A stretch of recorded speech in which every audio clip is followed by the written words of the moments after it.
We're crawling along at 30 miles an hour at about 8.59 volts in reverse. I know I'm going reverse because I can see it, but I can also tell by the backup light on the tender. And I'm pulling 2.5, 2.6 amps, lumpy, and I'm only doing 8 volts, but I'm pushing 8.6 to the smoke. You see that? Now I'm going to go up to 60 just because it's a nice round number. You see the smoke gets a lot more lively. The volts are now 9.2, still in reverse, and it dropped to 1.5 amps at 10 volts.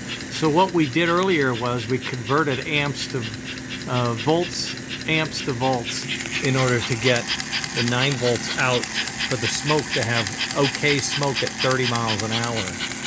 Now at 60 is a pretty healthy smoke. We're going 9.3, and if I go up to 90, we're giving it more volts, so we don't need the amps, so we're down below 1.5, sorry, 1.5, 1.45, and about 11.5 volts. 9.3 to the smoke, still in reverse, and the smoking is quite steady. If you're moving, it would be coming out behind you, obviously. Okay, now let's go up to flat out. 120. At 120, we're putting out 14 volts, a little low. I'm guessing that's because of the Lionel piece is a little heavy duty. And we've also cranked up to 1.5. We're starting to go back up. We're holding at 9.3 to the smoke. Now the smoke is still pretty decent, but it's not overwhelming. When I stand back, I know the shop's messy, but if you stand back and see, yeah, there's smoke, but it's not killing you. But if you look at the engine, you know, you see smoke. It's pretty good. That's at 9.3. Now you could crank it up. It was up to 10, but I have to tell you, it was smoking me out. Nice white headlight, LED. Fire in the firebox, and you can tell because it's flickering. And we're in reverse. Now, let's bring it down to something reasonable. Let's stop. Neutral. And in neutral, you got fire flicking. See that? And now, let's go forward. In forward, there is no backup light. There is a headlight. I leave the headlight on all the time. It's just easier for me. And look at this. The same exact readings. 9.3 with flicker, smoke, and a headlight. Now we're highballing it. Okay, we're highballing it. Okay, now what I'm going to do is I'm going to try to button this thing up.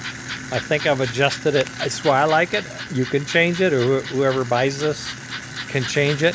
I'm going to do a little track test, then I'm going to put the linkage together. Got a lot of polishing to do, a lot of tedious kinds of stuff. But I'm thoroughly pleased with the package of the K5, this K5.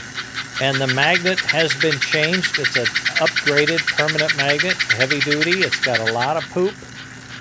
Should say power. I don't know. It's pretty responsive, and I think it'll scoot just fine. We got a coupler on it, so we're gonna button this up, put it on the track, do a little test. I might film it, and then I'm gonna work on the linkage and the railings, and call it a day, and see if anybody would like to get this 312 for themselves.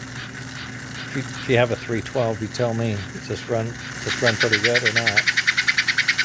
And how would that look going down the line? Let me see if I can put a man in there. I have a man. I'm going to just test him out. Is that crazy?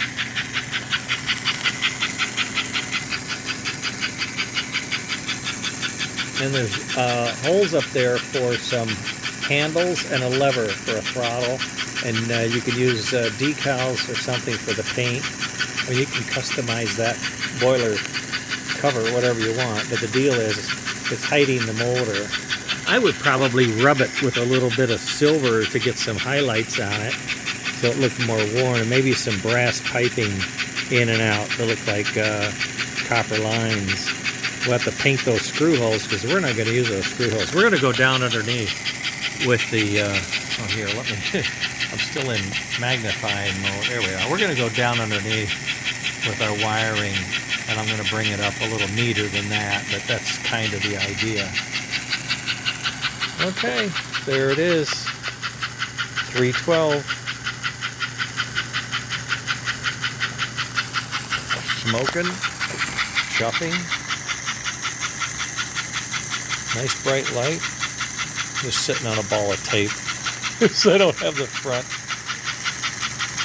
There you go. Okay, I'm going to start putting things together and polishing. If anybody's interested, let me know, please. Later.